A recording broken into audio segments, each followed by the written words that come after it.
మామిళ్ళపల్లి గ్రామంలో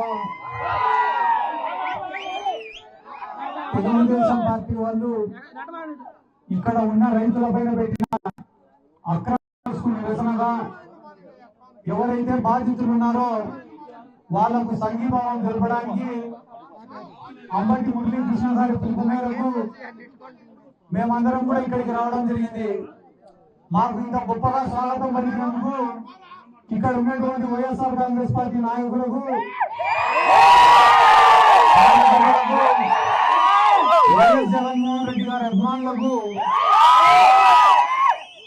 అందరికీ ముందుగా నా హృదయపూర్వక నమస్కారాలు తెలియజేసుకుంటున్నాను.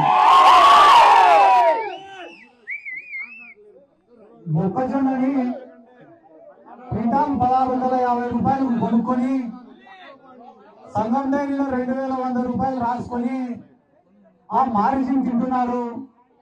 అంతేకాకుండా 1650 రూపాయలకు మొక్కజొన్న రైతుల దగ్గర నుంచి తీసుకొని తెలంగాణ రాష్ట్రానికి 2400 రూపాయలకు తెలుగుదేశం పార్టీ వాళ్ళు అమ్ముకుంటున్నారు అని చెప్పి అంబటి మురళీకృష్ణ గారు ఆరోపిస్తే వాళ్ళు దాన్ని కాదని చెప్పి నిరూపించుకోవాల్సింది పోయి ఇక్కడ ఉన్న గోడౌన్ పైన దాడి చేసి రైతులు పెట్టుకున్న మొక్కజొన్నలను అవి రైతులవే అని తెలిసినప్పటికీ కూడా అవి అంబటి మురళీకృష్ణ గారి అని చెప్పి ఒక తప్పుడు ప్రచారం చేయాలని చెప్పి ఇక్కడ ఉన్న వాళ్ళ పైన దాడి చేసి దాదాపుగా 15 మంది పైన ఎస్సీ ఎస్టీ అట్రాసిటీ కేసులు పెట్టడం జరిగింది.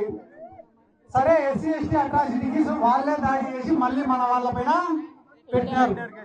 నేను అసలు మామిళ్ళపల్లిలో ఏం జరిగింది అని చెప్పి వచ్చేటప్పుడు దారిలో ఇక్కడ స్థానిక శాసనసభ్యులైన ధూళిపాల నరేంద్ర గారు కూడా ఏం మాట్లాడారని చెప్పి విన్నాను. నేను ఈ తెలుగుదేశం వాళ్లకు, కూటమి వాళ్లకు పని చేసేది చేత కాదు, పరిపాలన చేసేది అంతకన్నా చేత కాదు, ఇచ్చిన హామీలను నిలబెట్టుకోవడం చేత కాదు, వాళ్లకు చేతనైనంత తప్పుడు ప్రచారాలు చేయడము, దాడులు చేయడము, అమాయకుల పైన కేసులు పెట్టడము. ఎందుకంటే ఆయన ఏం మాట్లాడినారు అంటే జగన్మోహన్ రెడ్డి గారు కేంద్రానికి లేఖ రాయలేంట. కేంద్రంలో భాగస్వాములైన తెలుగుదేశం వాళ్ళు టీడీపీ చెప్తే వినారంట, మా జగన్ సార్ చెప్తేనే మోడీ కూడా మాట వింటారట.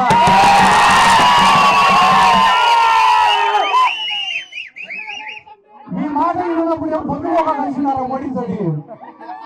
నిన్ననే మోడీ వచ్చినాడు కదా హైదరాబాద్ కు. వచ్చి పవన్ కళ్యాణ్ ఒక బొక్క ఎత్తుకొచ్చినాడు, చంద్రబాబుకు ఒక బొక్క ఎత్తుకొచ్చినాడు.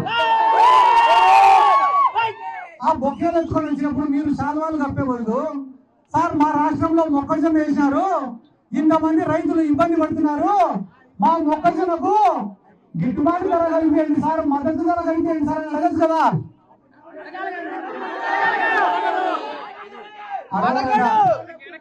ఏమడుగుతారు అంటే సార్ మేము ఎంత లెక్కెత్తినా కూడా మా రాష్ట్రం వైపు చూడాలి సార్ అని అడుగుతారన్న. ఎంత దారుణంగా మాట్లాడుతున్నారు అంటే జగన్మోహన్ రెడ్డి మాటలు ఏంటారు మోడీ, మా మాట నరేంద్ర అవుతారు కదా. కాబట్టి వీళ్ళకు కూడా నేను చెప్పే మాట ఏమరా అంటే ఈ రాష్ట్రంలో మంచి జరగాలన్నా, కేంద్రంలో మంచి జరగాలన్నా అది ఒక జగన్మోహన్ రెడ్డి గారు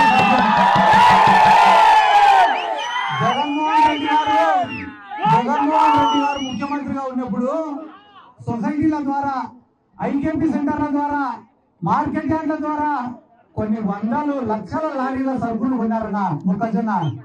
ఆ రోజు అందరూ కొట్లాడేటోళ్ళు, అన్నా మా ఊర్లో పులికోసలు లేవు, మా ఊర్లో గోడ సంచులు లేవు, అన్నా మా ఊరికి లారీలు రాలే చెప్పండి అన్న అంటే రాత్రి కూడా వేలుకొని కూడా మేము గోడ సంచులు పంపించేటోళ్ళము, పులికోసలు పంపించేటోళ్ళము, లారీలను పంపించేటోళ్ళం. ఆ రోజు తెలుగుదేశం వాళ్ళు వచ్చి చెప్పినారు మేము అధికారంలోకి వస్తే మీకన్నా బాగా చేస్తాం, ఇట్లా మమ్మల్ని ఎవరు కూడా గోడ సంచులు కావాలా, పులికోసలు కావాలని అడగరు, ఎవరు అడగకుండా చేస్తాం మేము అన్నారు. నేను ఆశ్చర్యపోయినా, ఒరే అడగకుండా ఎట్లా చేస్తారా ఇల్లు అని. అసలు కొనుగోలు కేంద్రంలో పెట్టకుండా ఇంకా అడిగేటోడు కొనేటోడు. కాబట్టి ఇప్పుడు కొనుగోలు కేంద్రం పెట్టేటోడు లేడు, మొక్కజొన్న కొనేటోడు కూడా లేడు. ఈ రోజు అధికారంలోకి వచ్చినప్పటి నుంచి ఈ రోజు వరకు చిత్తూరులో మామిడి రైతులు నష్టపోయినారు. ఈడ పొదిలికి పోతే పొగాకు రైతులు నష్టపోయినారు, మా కర్నూలుకి వస్తే ఉల్లి రైతులు టమాటా రైతులు నష్టపోయినారు, ఇక్కడికి వస్తే మొక్కజొన్న రైతులు ఎవరు ధాన్యం కొనుగోలు కానించి పత్తి కొనుగోలు కానించి ఈ రాష్ట్రంలో ఎవడన్నా సంతోషం ఉండేది? ముగ్గురు మాత్రమే సంతోషం ఉన్నారు. ఒకటి చంద్రబాబు, లోకేష్, పవన్ కళ్యాణ్. వీళ్ళు తప్ప ఈ రాష్ట్రంలో ఏ ఒక్కడు కూడా సంతోషంగా లేరు. నేను కూడా చెప్తానన్నా, వీళ్ళు ఎన్నో మాటలు పెట్టి ఈ రోజు అమాయకులైన కార్యకర్తల పైన కేసులు పెట్టి ఇటువంటి వాళ్ళపైన దాడులు చేస్తున్నారు. ఏమన్నా మాట్లాడితే మీ వైఎస్ఆర్ కాంగ్రెస్ పార్టీ వాళ్ళు పెట్టలేదా కేసులు అంటున్నారు. మా జగన్ సార్ కొట్టిన ప్రతి ఒక్కరు దానే.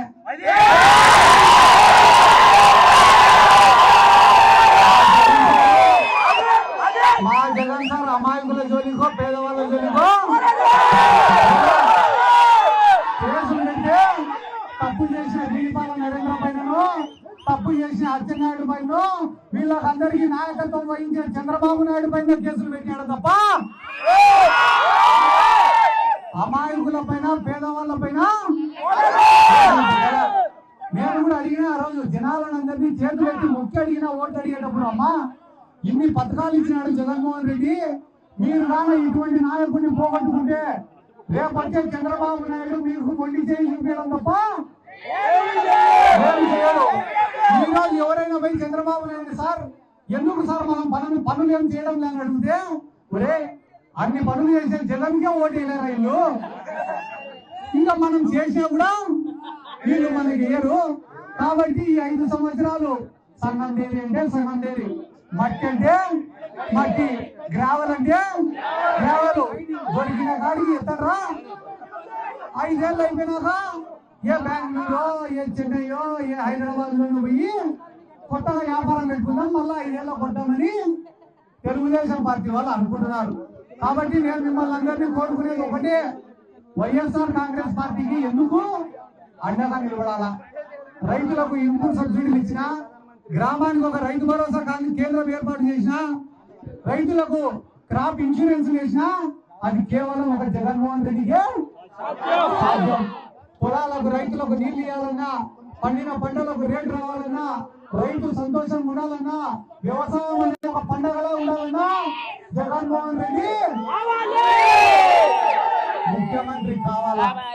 ఎందుకంటే వీళ్ళకు రాజకీయ స్వార్థం తప్ప ఏమీ కూడా లేదు. నిన్న కూడా అందరు విన్నారన్నా, అందరు విన్నారు చంద్రబాబు నాయుడిని, సార్ మనం ఏం చేయకుండా ఎట్ట గెలుస్తాం సార్ అంటే, రేపు మనం ముగ్గురం కలిసి ఉంటే సార్ గెలుస్తామంట. ఆడంగా కలిసి ఉంటే పంట పండడానికి కాపురం కాలేదు. రాజకీయం మంచి చేస్తేనే, ప్రజలకు మేలు జరుగుతేనే గెలిపిస్తారు. కాబట్టి జగన్మోహన్ రెడ్డి గారు చేసిన మంచి ప్రతి గ్రామంలో కూడా కనిపిస్తా ఉంది. కాబట్టి వాళ్ళు చేసిన తప్పుడు ప్రచారాలను నమ్మకుండా అన్న అంబటి మురళీకృష్ణ చాలా గొప్పగా పోరాడుతున్నారన్న ఇక్కడ ఉన్నటువంటి రైతుల కోసం, వైఎస్ఆర్ కాంగ్రెస్ పార్టీ కార్యకర్తల కోసం, మీలాంటి వాళ్ళకు మేమందరం కూడా అండగా ఖచ్చితంగా ఉంటామని